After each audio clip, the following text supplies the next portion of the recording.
Alright, so you guys gonna love this with me today. I got the Radeon RX 5700, AMD's brand new RDNA architecture. I also got the GeForce RTX 2060 from Nvidia. This card is from ASUS, and this is the Strix cooler. Very beefy cooler, I gotta say, with triple, I think it's 88mm fans anyway.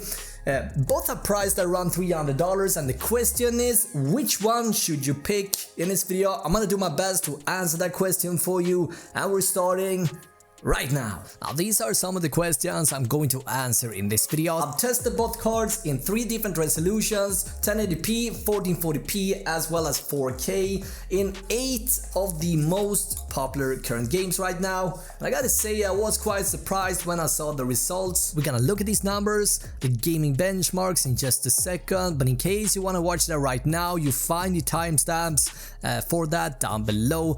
Down in the description, I should say. I want to briefly go over each card I've tested because they do differ a bit. Also, you find the links to both cards with the most recent pricing down in the description box. With that said, when I first saw the pictures of this, the cooler looked very, plastic and very cheap in a way, but I gotta say, this is a very heavy graphics card, and although there's not a whole lot going on the cooler itself, it actually looks quite expensive. Now, noise levels is obviously a concern with this type of cooler, but I gotta say, I was surprised here. We're gonna listen to how much this card actually sounds a bit later in this video. AMD really outperformed themselves with this one. We got 7nm PCIe 4.0, 8 gigs of VRAM. It simply checks all the boxes, and it got all the bells and whistles to meet not just the current standard, but even the standard tomorrow. Now, in terms of specs, again, we're looking at AMD's brand new 7nm RDNA architecture, and I'm very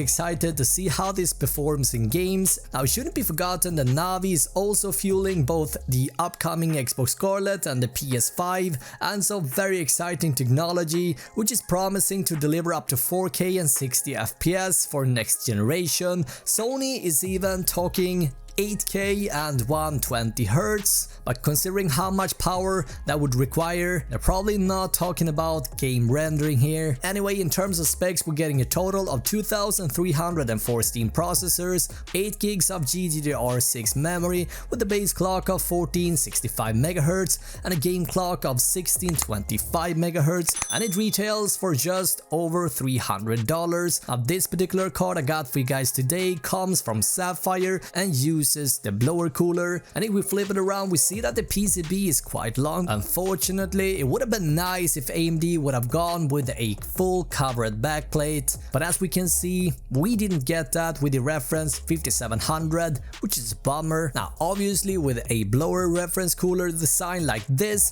card is going to fight for airflow. I was a bit worried about the fan noise and whatnot. These tend to get pretty noisy. I'm going to throw in a comparison between the 5700 versus the Strix with the triple fan cooler in just a second. Now, as for the output, we're getting a total of 3 display ports, 1.4B connectors, and a single HDMI 2.0B. And with that all said, let's look at the green team, the GeForce RTX 2060. Now, in terms of this beast, gotta give kudos to ASUS once again for outperforming themselves when it comes to cooler solutions. This one is using a triple 88mm fan solution, and one of the best things about this cooler is that if you're just browsing the web or you're not playing any games for that matter, these fans are not even going to spin, so you have the silent mode that kicks in whenever you're not utilizing the graphics card, which is very powerful in my opinion, especially if you're looking to build a very silent PC. So with RTX, Nvidia introduced the 12nm Turing architecture featuring tensor and ray tracing cores to the end consumer. And what's interesting here is that every RTX card has hardware accelerated ray tracing hardware, specifically meant to take care of the complexity of what ray tracing brings to the table. This particular card I got today is called ASUS ROG Strix Gaming OC. In terms of specs for this one, we're getting a total of 1920 Steam processors with 1600MHz core clock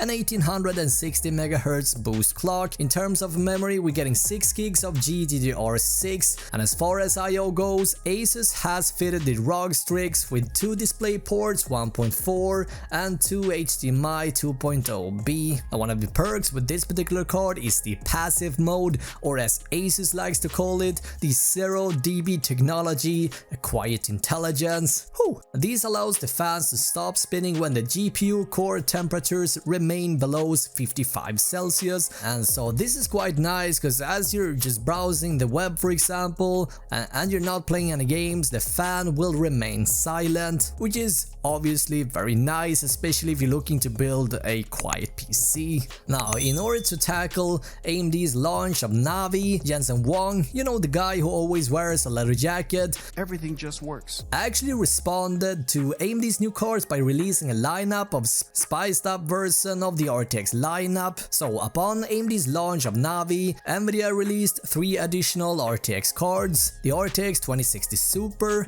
the RTX 2070 Super, and the RTX 2080 Super. The RTX 2060 Super received 2 additional gigabytes of VRAM and spiced up clock speeds for an additional $50 over the stock RTX 2060. Now, the additional 2 gigabytes of VRAM that the Super card adds can play a pretty significant role, especially if you're thinking about playing your favorite game in resolutions above 1080p. I've seen countless of reviews online heavily recommending the RTX 2060, but the fact that this card only has 6 gigs of VRAM could be a future problem if you're already playing on 1440p. Now, we're gonna look at benchmark comparisons in a few seconds, so don't worry. The point I'm trying to make here is that I think that the 2060 Super is a great idea, but in my opinion I think it's priced a bit too high, and looking at the RX 5700, which comes in right over $300, the RTX 2060 Super has a price tag of almost $400, and I'm not 100% convinced that I would pick up this Super card if I'm not entirely sold on ray tracing.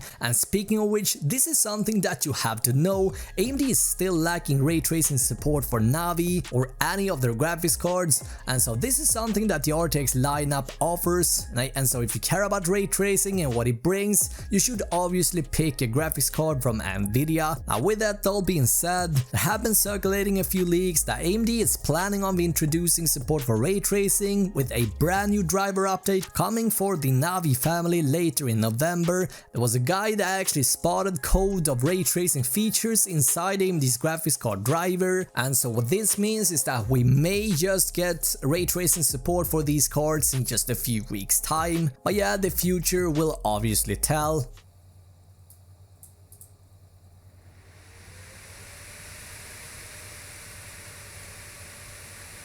Yeah.